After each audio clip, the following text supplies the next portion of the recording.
பிள்ளையாரை பிடித்து அதன் மீது அருகம்புல் சாட்டி நாங்கள் பிள்ளையாரை உருவ வடிவத்துக்கு கொண்டு வருகிறோம்.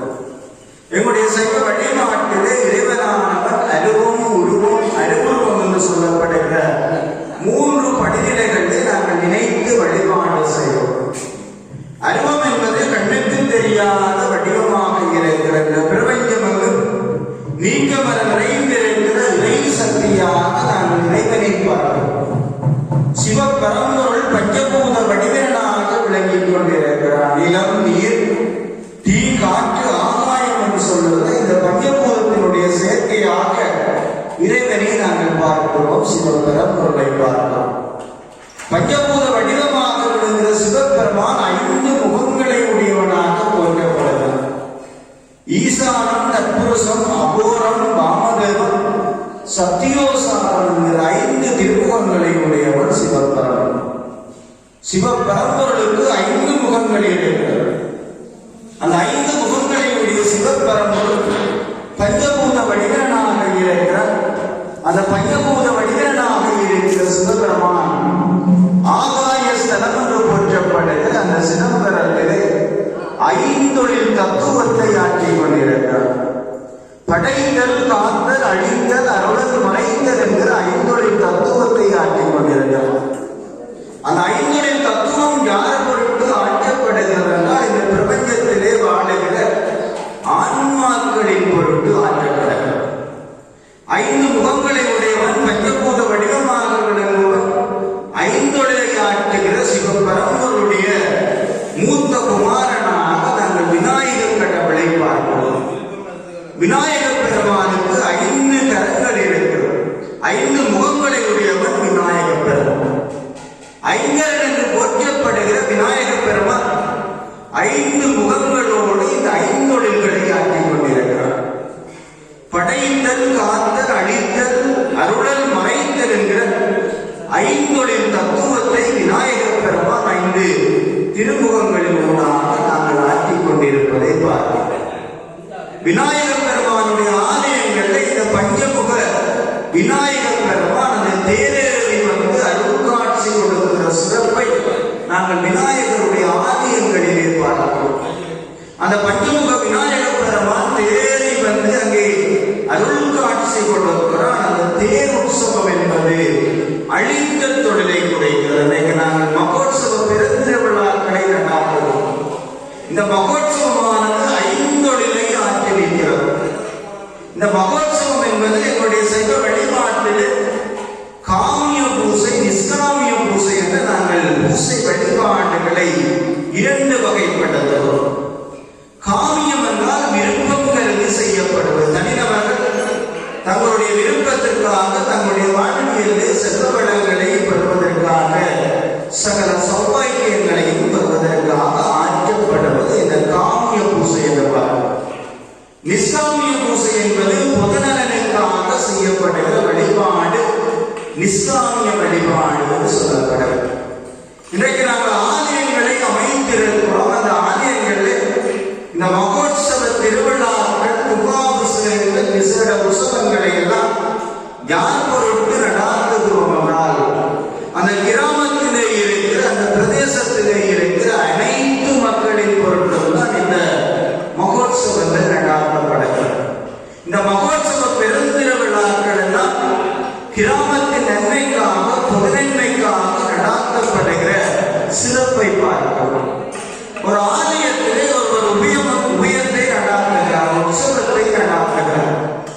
தன்னுடைய பெயரிலே அந்த உற்சவத்தை நடாத்துகிற பொழுது அவர் அந்த மக்களின் நன்மைக்காக அந்த உபயத்தை நடாத்தி நிற்பது என்பது இறைவனுடைய திருவருள் கருணை என்று நம்முடைய சாஸ்திரங்கள் சொல்லுகிற ஒருவர் இந்த ஆலய முறை அமைக்கிறார். அந்த ஆலயத்திலே கும்பாபிஷேக நிகழ்வுகளை நடாத்திருக்கிறார். இந்த மகோத்சவங்களை உபயமேற்றி நடாத்துகிறார். அவருடைய பூர்வ ஜென்ம புண்ணிய பலன் என்று சொல்லப்படுகிறது. அனைவருக்கும் இந்த சந்தர்ப்பம் கிடைப்பது.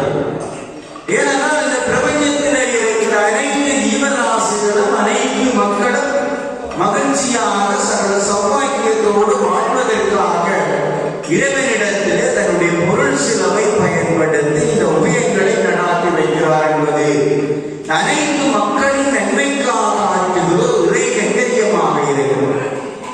இந்த மகோத்சவம் எல்லாம் ஐந்தொழில் தத்துவத்தை உணர்த்திருக்கிறது. ஒரு ஆலயத்திலே கொடியேற்ற உற்சவம் படைத்தல் தொழிலை காட்டுகிறது. தேருற்சவம் அடித்தல் தொழிலை காட்டுகிறது. நாங்கள் ஒவ்வொரு நாட்களும் அந்த இறைவனை இறைவியை நாங்கள் வாகனத்திலே எழுந்தருளல் செய்கிறோம். அந்த எழுந்தருள் விக்கிரகமாக காட்சி கொடுக்கிற அந்த வடிவம் எங்களை காக்கிற சக்தி இருக்கிறது. எழுந்தருள் விக்கிரகத்திலே இறைவன் எழுந்தருளுவது என்பது சாம்பக தீட்சையை கொடுப்பதாக அவை ஆகமங்கள் சொல்லுகிறார். அந்த காத்தல் தொழில் வாகன திருவிழாவிலே காத்தலை பார்த்தோம். இந்த தீர்த்த உற்சவமானது அருள் என்று சொல்லப்படுகிற நிகழ்வை நிகழ்த்துகிறார். அங்கே கொடியிறக்கத்திலே மௌனோற்சவம் சொல்லப்படுகிற நிகழ்வு மறைந்தல் தொழிலை காட்டுகிறது. சிவபரம்பொருள் ஐம்பொழிலை ஆற்றுகிறார். அந்த சிவபரம்பருடைய மூத்த குமாரனாக போற்றப்படுகிறது. விநாயகர் பெருமான் 5 கரங்களை உடையவன். அவன் 5 தொழில்களை ஆற்றிக் கொண்டிருக்கிறார். அதன் காரணமாக ஐங்கரன் என்று போற்றி வழிபாடு செய்யப்படுகிற சிறப்பை நாங்கள் பார்க்கிறோம். ஔவையார் சொல்லுகிறார், வாக்குண்டாம் நல்ல மனமுண்டாம் மாமலரால் நோக்குண்டாம் வேணினுடங்காது பூக்கொண்டு துப்பா திருவேணி தும்பி கையான் பாதம் தப்பாமல் சாகா அமங்கே என்று சொல்கிறார். எங்களுடைய வாழ்வியல்ல இந்த சைவ சமயமானது திரிகரணம் என்று சொல்லப்படுகிற 3 விடயங்களை சொல்லுகிறார். திரிகரண சுத்தி இருந்தால் காரிய சித்தி தானாக கிடைக்கும் என்று சொல்கிறார். இந்த திரிகரணம் என்பது மனம் வாக்கு காயம் என்று சொல்லப்படுகிற 3ஐ குறிக்கிறது. எங்களுடைய வாழ்வியல்ல நாங்கள் மனதினாலே நல்ல விடயங்களை நினைக்க வேண்டும் என்று எங்களுடைய சமயம் சொல்லுகிறார். ஔவையார் சொல்லுகிறார், வாக்குண்டாம் நல்ல மனமுண்டாம் என்று சொல்கிறார். நல்ல மனம் என்பது நல்ல சிந்தனையை குறிக்கிறது. நாங்கள் ஆலய வழிபாடுகளை செய்கிறோம். இறைவன் பொருட்டு நாங்கள் வழிபாடுகளை செய்கிறோம். இறைவனுக்கு வேண்டிய அனைத்து வளங்களையும் வசதிகளையும் ஏற்படுத்திக் கொள்கிறோம். எங்களுடைய சைவ சமயத்திலே நாங்கள் செய்கிற நல்வினையை 2 வகையாக சொல்லுகிறார். ஒன்று பதிநல்வினை, 2வது பசுநல்வினை. பதிநல்வினை என்பது பதி என்பது கடவுளை குறிக்கிறது, இறைவனை குறிக்கிறது. நாங்கள் இறைவன் பொருட்டு செய்கிற நல்ல காரியங்கள் எல்லாம் பதிநல்வினை என்று சொல்லப்படுகிறது. இந்த பிரதேசத்திலே எம்பெருமானுக்கு நாங்கள் ஒரு ஆலயத்தை அமைத்திருக்கிறோம். அந்த ஆலயத்தை அழகுபடுத்தி இருக்கிறோம். அங்கு எழுந்தருளி இருக்கிற இறை கடவுளர்களுக்கெல்லாம் நித்திய பூசைகளை தவறாக செய்து வருகிறோம். இந்த மகோத்சவ பெருந்திருவிழாக்களை எல்லாம் நடாத்துகிறோம். இறைவனை அலங்கரித்து அழகு பார்க்கிறோம். அபிஷேகித்து நாங்கள் இறைவனுடைய அருளை எல்லாம் பெறுகிறோம். இவையெல்லாம் இறைவன் பொருட்டு எங்களுடைய வாழ்வியலை செய்கிற நல்ல காரியங்கள். எங்களுடைய வாழ்க்கையில நாங்கள் இறைவனுக்காக காரியங்களை ஆற்ற வேண்டும். நம்முடைய வாழ்வியலை ஈட்டுகிற செல்வவளத்திலே ஒரு பகுதியை இறை காரியத்திற்கு பயன்படுத்துகிறோம். ஏனென்றால் நாங்கள் வாழுகிற காலத்திலே நாங்கள் செய்கிற புண்ணிய காரியங்கள் எல்லாம் இதை சாருகிறதா? இந்த உடலை ஒட்டுப்பொழுதும் நாங்கள் செய்கிற எந்த காரியமும் சாரா. இந்த மனித உடலானது வெற்றுடமாக இருக்கிறது. என்றோ ஒரு நாள் அடிவடைந்து போகக்கூடிய உடல். இந்த உடலுக்குள்ளே இருந்து இயக்குவது நாங்கள் உயிர் என்று சொல்லுகிறோம். உயிர் என்பது ஆன்மா. அந்த ஆன்மாவை பசு என்று என்னுடைய சைவ சித்தாந்த சாஸ்திரம் சொல்லுகிறது. எங்களுடைய வாழ்வியலை நாங்கள் செய்வது எல்லாம் இந்த ஆன்மாவுக்கு தான் செய்கிறோம். நன்மையாக இருக்கலாம், தீமையாக இருக்கலாம், அனைத்தும் இந்த ஆன்மாவையே சார்கிறது. உடலை உட்படுத்தும் சாரா. பட்டினத்தார் சொல்லுகிறார், மண் சார்ந்த அரசரும் முடிவுகளும் குடி சார்ந்தராவர் என்று சொல்லுகிறார். எத்தனையோ கோடி செல்வவளம் இருக்கலாம், நாடு இருக்கலாம், சொத்து இருக்கலாம், பதவி இருக்கலாம், பட்டம் இருக்கலாம். இந்த உடலை விட்டு உயிர் வெளியேறுகிற பொழுது இந்த உடம்பு வெறும் கூடாகி விடுகிறது. அந்த உடலானது மீண்டும் பஞ்சபூதங்களோடு சேருகிறது. இந்த மனித உடலானது பஞ்சபூதத்தினுடைய சேர்க்கையாக இருக்கிறது.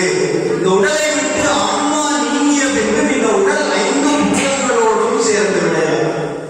அக்னியிலே சேருகிறது, அங்கே இடத்தோடு சேருகிறது, மண்ணோடு போகிறது, அங்கே நீரிலே கொண்டு சேர்க்கிறோம், காற்றோடு கலந்து விடுகிறது. இருக்கிறது. சிவபரம்பொருள் பஞ்சபூத வடிவனாக இருக்கிறான். அவனால் அருளப்படுகிற இந்த உடலும் பஞ்சபூத சேர்க்கையாகத்தான் இருக்கிறது.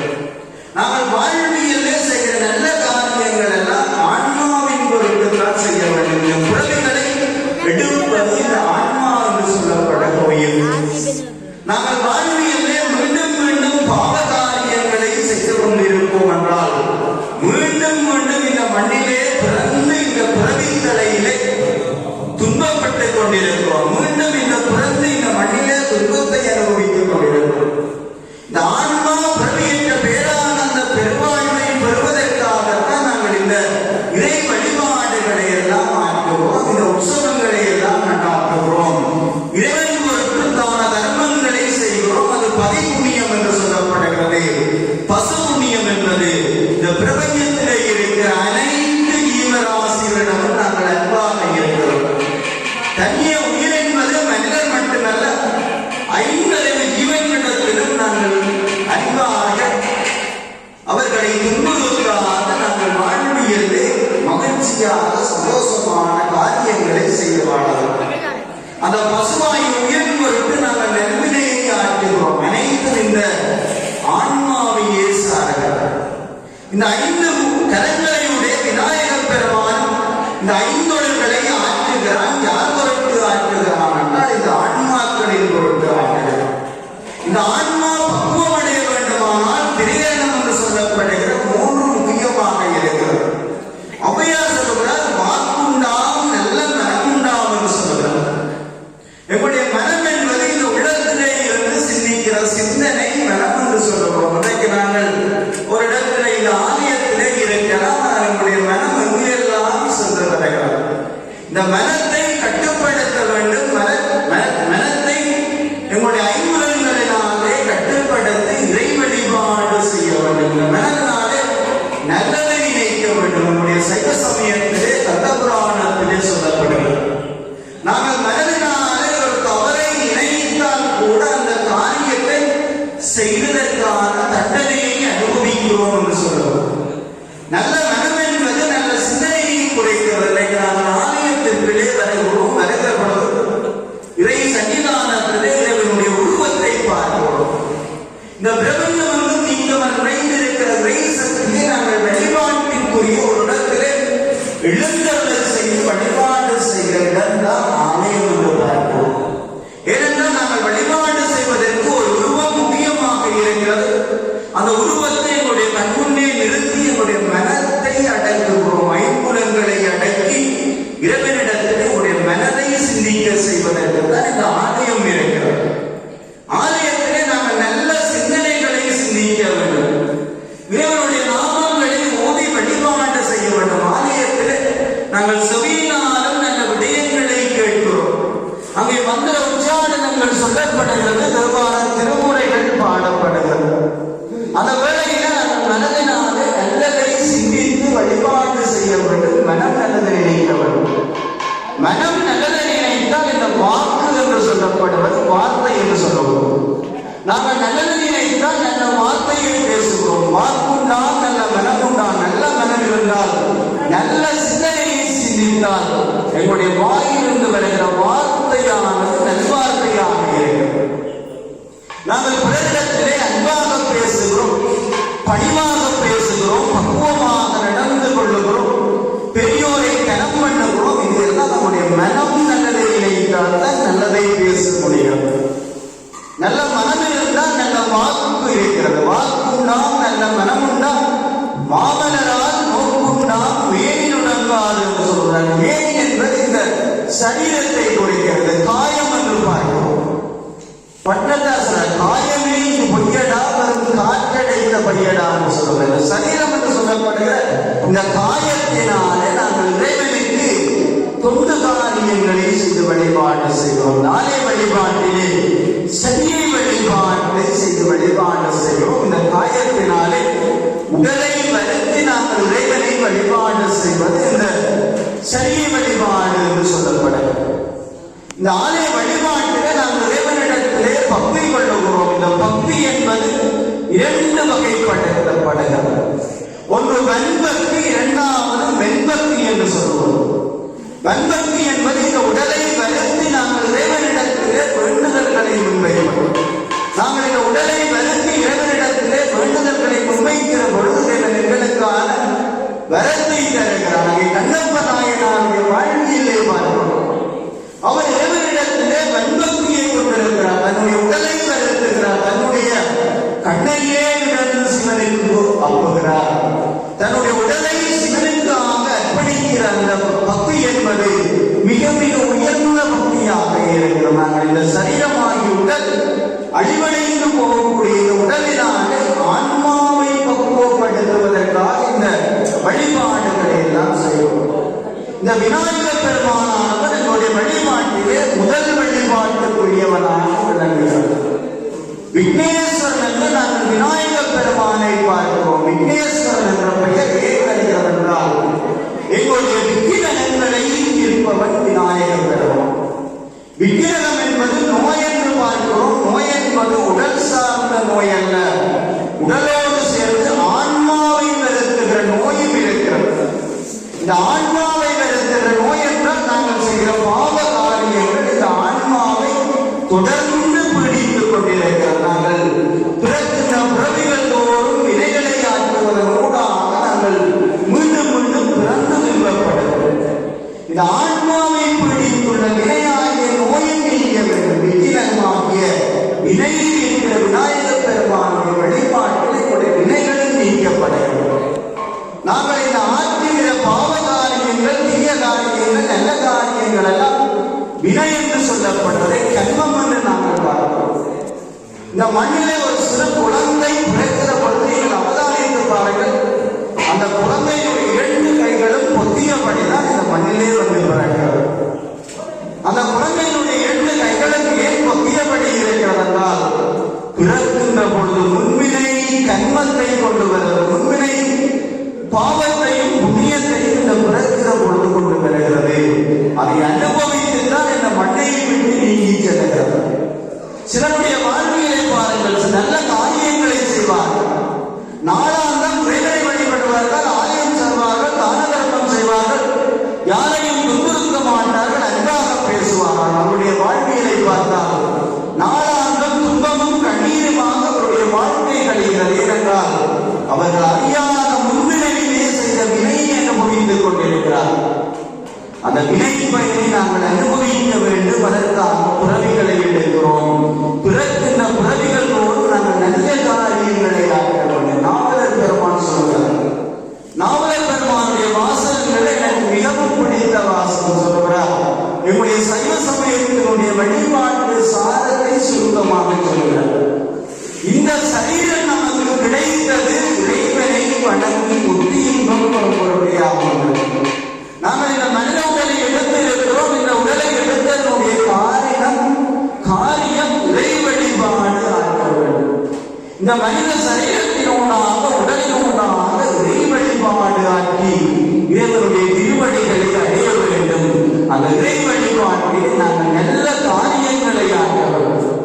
நாங்கள் இறைவனிடத்திலே நாங்கள் செய்கிற பாவ காரியங்களை நினைத்து இறைவனிடத்தில் நம்முடைய தவறை நினைத்து வழிபாடு செய்கிற பொழுது இறைவனானவன் தன்னுடைய சக்தியினாலே அருளினாலே நம்முடைய பாவங்களை எல்லாம் போக்குகிறார்.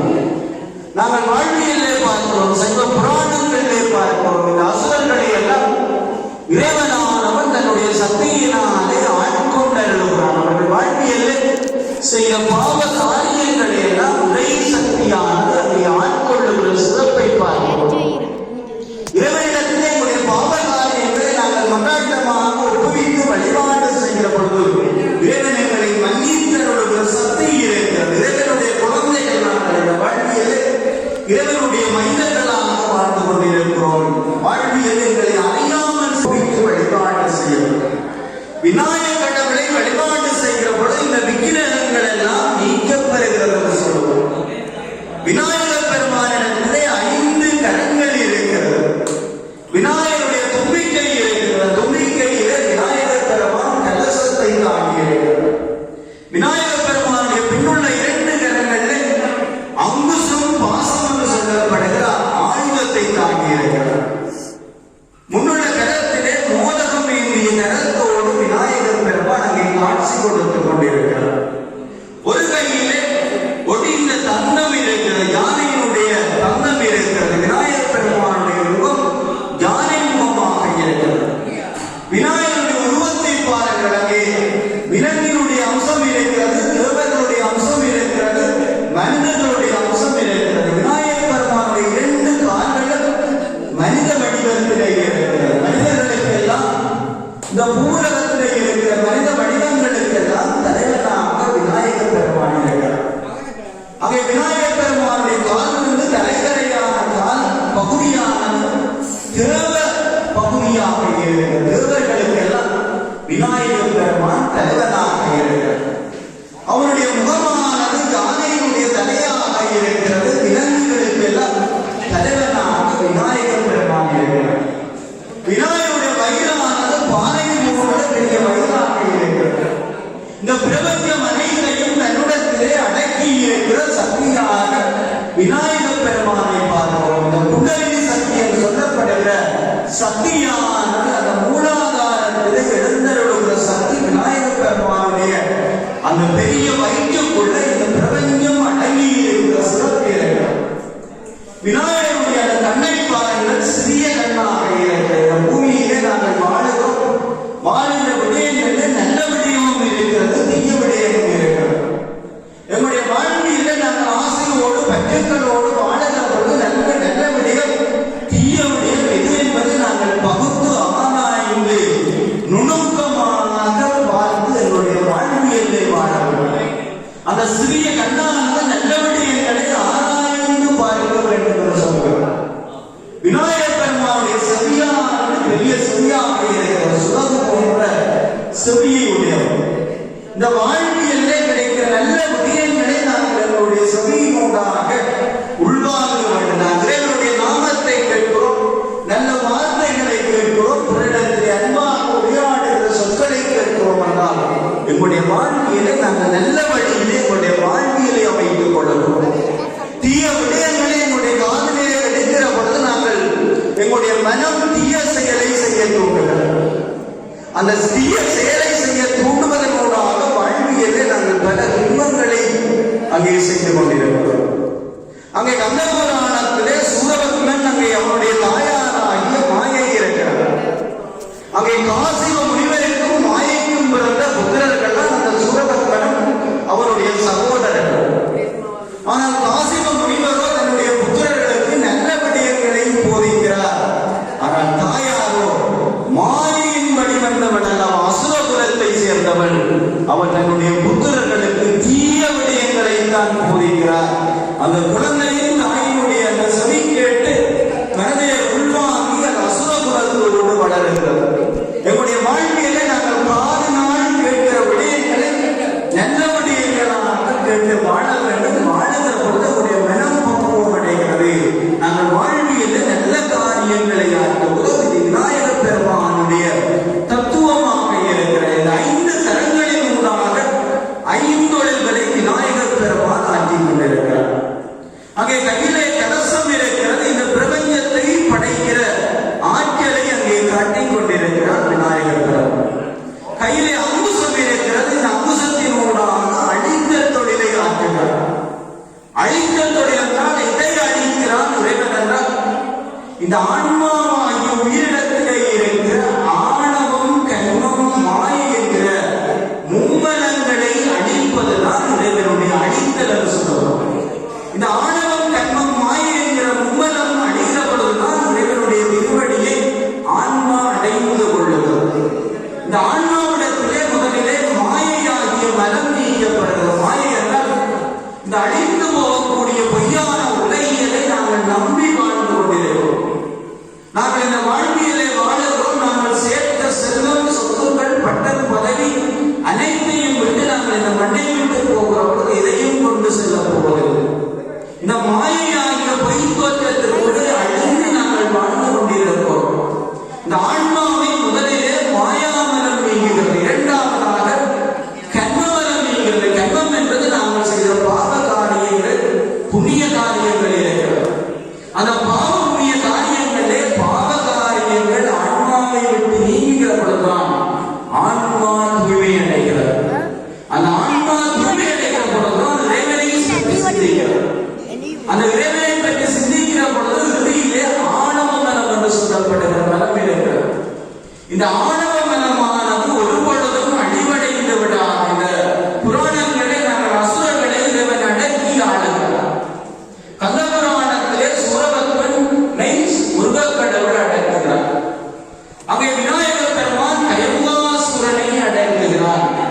அங்கே ஆணவத்தினுடைய குறியீடாக விளங்குகிற எந்த ஒரு அசுரனும் கொல்லப்பட்டதாக புராணங்கள் சொல்லவில்லை. அவர்கள் இன்னொரு வடிவம் வருகிறார்கள்.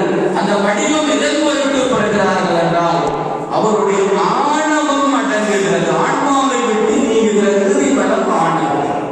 இந்த ஆணவம் எதனால் வருகிறது என்றால் நான் எனது என்று சொல்லப்படுகிற அகங்கார மமகாரத்தினாலே இந்த ஆணவம் வருகிறது. இந்த ஆணவத்தினாலே இந்த மண்ணிலே நாங்கள் பல துன்பங்களை அனுபவிக்கிறோம். அனைத்தும் என்னுடையது, அனைத்தும் என்னால் செய்ய முடியும் என்று நாங்கள் இந்த ஆணவத்தினாலே பிறரை அடக்கி ஆளுகிறோம். துன்ப காரியங்களை எல்லாம் செய்வோம். இந்த ஆணவத்தினாலே வருகிறது. இந்த ஆணவ மனம் ஒரு பொழுதும் அடிவடையாது என்று என்னுடைய சமயம் சொல்லுகிறது. இந்த ஆணவம் எப்பொழுது நீங்குகிறதென்றால் இந்த ஆணவத்தினுடைய சக்தியாகிய வழிகெடுக்கிற பொழுது இறைவனுடைய திருவடிகளை அடையும். ஆலய வழிபாட்டில் நாங்கள் கற்பூரம் கொளுத்தி வழிபாடு செய்வோம்.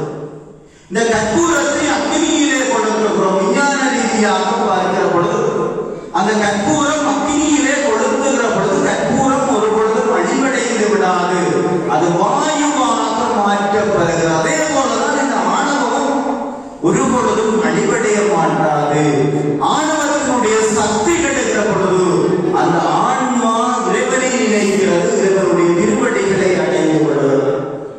கந்தபுராணத்திலே சூரபத்மனுடைய ஆணவம் அடக்கப்படுகிற பொழுது அவன் சேவலும் மயிலும் ஆகுகிறான், இறைவனுக்கு சேவகம் செய்கிறான். நாங்கள் எல்லாம் உன்னைக்கு போற்றி வழிபாடு செய்வோம், சேவலை வணங்குகிறோம், மயிலை வணங்குகிறோம். அதே போல விநாயகர் பெருமானுடைய வழிபாட்டிலே விநாயகர் பெருமானுக்கு மூசிக வாகனம் என்று சொல்லப்படுகிற இந்த வாகனம் இருக்கிறது. வடிவத்திலே விநாயகர் பெருமான் வீட்டிருக்கிறார். விநாயகர் பெருமானுடைய உருவத்தை பாருங்கள். அந்த உருவத்தோடு ஒப்பிடுகிற பொழுது அவன் இருக்கிற வாகனம் சிறியதாக இருக்கிறார். அந்த மூசிக வாகனம் எதை உணர்த்துகிறதா? இந்த ஆன்மாவிடத்திலே இருக்கிற ஆணவம் அடக்கப்படுகிற பொழுது அந்த ஆன்மாவானது இறைவனுடைய திருவடியை அடைகிறது என்ற வாழ்வியல் தத்துவத்தை இந்த மூசிக வாகனம் உணர்த்துகிறது. இந்த மூசிக வாகனமாக எரியாக யார் மாறினார் என்றால் விநாயகர் பெருமானுடைய அந்த விநாயக புராணத்திலே பார்க்கிறோம். கயமுகாசுரன் என்று சொல்லப்படுகிற அசுரன் தான் அங்கே விநாயகர் பெருமானுடைய வாகனமாக மாறுகிறான். அவனிடத்தில் இருந்த ஆணவம் அடக்கப்படுகிற பொழுது இறைவனுடைய அங்கே ஆணவம் அடக்கப்பட்டு இறைவனுக்கு சேவகம் செய்கிற ஆன்மாவாக மாற்றப்படுகிற சிறப்பை நாங்கள் பார்க்கிறோம். இந்த கயமுகாசுரன் சொல்லப்படுவன் அசுரகுலத்திலே இருக்கிறார். அசுரகுலத்திலே இருப்பவர்கள் எல்லாம் அங்கே இறை வழிபாட்டினாலே இறைவனிடத்திலே வரம் பெறுகிறார். இந்த அசுரர்கள் என்பவர் இயல்பாகவே பலம் பொருந்தியவர்கள். அனைவரும் அசுர பலம் என்று சொல்கிறோம். அசுரர்கள் என்றால் பலம் பொருந்தியவர்கள். அவர் உடலினாலும் மனதினாலும் பலம் பொருந்தியவர்களாக இருக்கிறார். இந்த கயமுகாசுரன் என்ன செய்கிறான்? இந்த அசுரகுலத்திலே பிறந்த கயமுகாசுரன் சிவபரம்பொருளை நினைத்து அங்கே கடந்தவம் புரிகிறார். அசுரனுடைய குலகுருவாகிய சுக்கராச்சாரியாருடைய ஆலோசனையோடு அங்கே சிவபரம்பொருளை நினைத்து நீண்ட காலமாக பெருந்தவம் புரிகிறார். அந்த தவம் என்பது மனதினாலும் உடலினாலும் தன்னை கட்டுப்படுத்தி இறைவனிடத்திலே வழிபாடு செய்கிறார்கள். சாதாரணமாக விரதம் இருக்கிறோம். விரதம் என்பது நாவலர் சொல்லுகிறபடி மனம்பாக்கு காயம் என்னும் 3 நாளும் இறைவனை மெய்யன்போடு வழிபாடு செய்கிறார்கள். இந்த கயமுகாசுரன் என்ன செய்கிறான்? இறைவனை நினைத்து தன் உடலினாலும் மனதினாலும் ஒருங்கே இறைவனை நினைத்து வழிபாடு செய்கிறான். இந்த சிவபரம்பொருள் மூலமூர்த்தியாக விளங்குகிற சிவபரம்பொருளை நினைத்து வழிபாடு செய்கிறார். அந்த வழிபாட்டின் பயனாக சிவபரம்பொருள் அங்கே கயமுகாசுரன் தோன்றுகிறார். தோன்றிய அசுரனிடத்திலே சிவபெருமான் கேட்கிறார், நீ வேண்டிய வரத்தை பெற்றுக் கொள்ளலாம் என நினைத்து நீண்ட காலமாக கடந்தவன் புரிந்திருக்கிறாய். இந்த தவத்தின் மிகுதியினாலே உன்னிடத்திலே நான் காட்சி கொண்டிருக்கிறேன், நீ வேண்டிய வரங்களை பெற்றுக் கொள்ளலாம். அங்கே அசுரர்கள் எல்லாம் இறைவனிடத்திலே கேட்பது தேவர்களினாலோ மன்னர்களினாலோ எந்த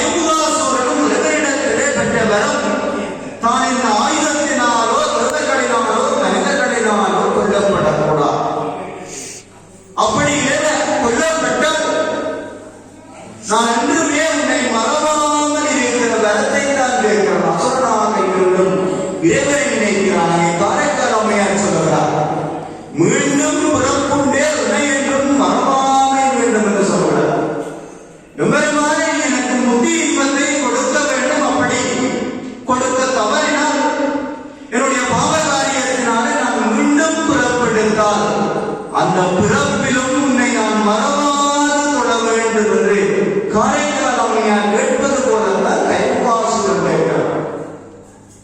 அப்படி மீண்டும் நான் பிறப்பெடுத்தால் அந்த பிறவியிலும் உன்னை மறவாது வழிபாடு செய்கிற வரம் வேண்டும் என்று கேட்கிறான். இந்த மனிதர்களினாலோ தேவர்களினாலோ ஆயுதங்களினாலோ நான் கொல்லப்படக்கூடாது, இரவான பேரின்ப பெருமாளை எனக்கு தர வேண்டும் என்று சிவபெருமானிடத்தில் இந்த கைமுகாசுரன் கேட்கிறார். கேட்டதின்படி பரம்பரும் அங்கே மனம் வேண்டி அவனுக்கு வரம் கொடுக்கிறார். வரம் பெற்ற பின்பு அங்கே அசுரனுடைய இயல்பான குணம் ஆரம்பிக்கிறது. அந்த குணம் எதனால் ஆரம்பிக்கிறது என்றால் இந்த ஆணவத்தினாலே ஆரம்பிக்கிறது. இப்பொழுது நான் சிவபெருமானிடத்திலே வரம் பெற்று விட்டேன் அல்லவா? இந்த பிரபஞ்சத்திலே இந்த அண்ட சராசரங்களிலே எவராலும் என்னை கொள்ள முடியாது, எவராலும் என்னை அழிக்க முடியாது. அசுரங்களினாலோ தேவர்களினாலோ மன்னர்களினாலோ இந்த பிரபஞ்சத்திலே இருக்கிற இந்த ஆயுதத்தினாலோ நான் கொல்லப்பட மாட்டேன். நான் பெரியவன் என்ற இந்த அகங்கார மமகாரத்தினாலே கைமுகாசுரன் ஆணவம் கொள்ளுகிறான், ஆணவ விழிப்பை நோக்குகிறான். அங்கே மதங்க மாபுரம் என்று சொல்லப்படுகிற தலைநகரை ஆட்சியாக கொண்டு நடாத்துகிற இந்த கைமுகாசுரன் தேவர்களை எல்லாம் கொடுமைப்பட்டிருக்கிறார். அவரை சந்திக்க வருகிற அனைத்து தேவர்களும் அந்த கைமுகாசுரன் முன்னாக தலையிலே கூட்டி தோப்பு கரணம் விட வேண்டும். 1008 தடவைகள் தலையிலே கூட்டி தோப்பு கரணம் விட்டு வழிபாடு செய்கிறார். அந்த வழிபாட்டை பார்த்து மகிழ்ச்சி அடைகிறார். அந்த வழிபாட்டு வேதனையில் பல தேவர்கள் துன்பப்படுகிறார்கள். அனைத்தும் இந்த ஆணவ வீதியினாலே அவன் செய்து கொண்டிருக்கிறார். தேவர்கள் எல்லாம் துன்பப்படுகிறார். அங்கே துன்பப்படுகிற பொழுது சிவபெருமானை நினைக்கிற பொழுது அங்கே விநாயக பெருமானிடத்திலே தேவர்கள் எல்லாம் ஓடோடி சென்று தங்களுடைய வேண்டுதலை முன்வைக்கிறார். இந்த கைமுகாசுரன் சொல்லப்படுகிற அசுரனினாலே நாங்கள் வாழ்வியலே துன்பப்படுகிறோம், பெருமானே எங்களை காத்து ரட்சித்தருள வேண்டும் என்கிற பொழுது அங்கே விநாயக பெருமான் கைமுகாசுரனோடு போர்க்களத்திலே இருக்கிறார். அங்கே விநாயகருக்கு கைமுகாசுரனுக்கும் போர் நடைபெறுகிறது. அனைத்து ஆயுதங்களும் பயன்படுத்தப்படுகிறது. அப்பொழுது சிவபெருமானுடைய அந்த அருளினாலே சக்தியினாலே விநாயக பெருமான் அங்கே யானை முகத்தையுடைய விநாயக பெருமானுக்கு யானை முகத்திலே 2 தந்தங்கள் இருக்கிறது. அந்த 2 தந்தங்களிலே ஒரு தந்தத்தை விநாயகர் பெருமான் உடைக்கிறார். உடைத்து அங்கே கைமுகாசுரன் மீது இருக்கிறார். அந்த யானையுடைய தந்தம் கைமுகாசுரன் எழுகிற பொழுது கைமுகாசுரனை அங்கே அவருடைய ஆணவத்தை அடக்கி, அவருடைய ஆணவம் அடங்கி இறைவனை பணிகிற பொழுது அவன் அங்கே கொல்லப்படவில்லை, மூசிக வாகனமாக மாற்றப்படுகிறான். விநாயகர் பெருமான் அந்த கைமுகாசுரனோடு மீது ஏறிய அந்த ஒடிந்த ஒரு தந்தம் மீண்டும் விநாயகர் பெருமானுடைய கையிலே வருகிறது. நாங்கள் பார்க்கிறோம். இந்த விநாயகர் பெருமான் வேதவியாசர் சொல்ல சொல்ல இந்த மகாபாரதத்தை எழுதியிருக்கிறான் என்று நாங்கள் படிக்கிறோம். அப்படி என்றால் விநாயகர் பெருமான் 2 தடவைகள் கொம்பை உடைத்தாரா என்றால் இல்லை. கைமுகாசுரன் மீது ஏறுவதற்காக அந்த ஒடிந்த கொம்பு தந்தமாக விநாயகர் பெருமானுடைய கையிலே இருக்கிறது. அந்த ஒடிந்த தந்தத்தினால் தான் மீண்டும் மகாபாரதத்தை எழுதியிருக்கிறார். அந்த மகாபாரதம் சொல்லப்படுகிற அற்புதமான நூலை விநாயகர் பெருமான் எங்களுக்கு தன்னுடைய தந்தத்தினாலே எழுதி தந்திருக்கிறார். இந்த விநாயகர் பெருமான் கைமுகாசுரனை அடக்குகிறான். அடக்கிற பொழுது அவருடைய ஆணவம் அடக்கப்பட்டு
5 கடத்தனை 6 முகத்தனை இந்து நிலமுறை கோலமைத்தனை என்று போற்றப்படுகிற அந்த விநாயக பெருமான் எங்களுடைய வாழ்வியிலே வழிபாட்டுக்குரிய பெருமான். அங்கே அருள் சாட்சி வழிபாடு செய்த விநாயக பெருமானை நாங்கள் வழிபாடு செய்வதற்காக எங்களுடைய வாழ்வியலை நாங்கள் சகல சௌபாக்கியங்களையும் பெற்று வாழ வேண்டும். இந்த உற்சவ நன்னாளில் இந்த முதலாவது ஆன்மீக சிந்தனையில் விநாயக பெருமானோடு நாங்கள் சிந்தித்திருக்கிறோம். விநாயக பெருமான் அனைத்து காரியங்களையும் தொடர்கின்ற பொழுது முதலிலே நினைக்கிற பெருமான்.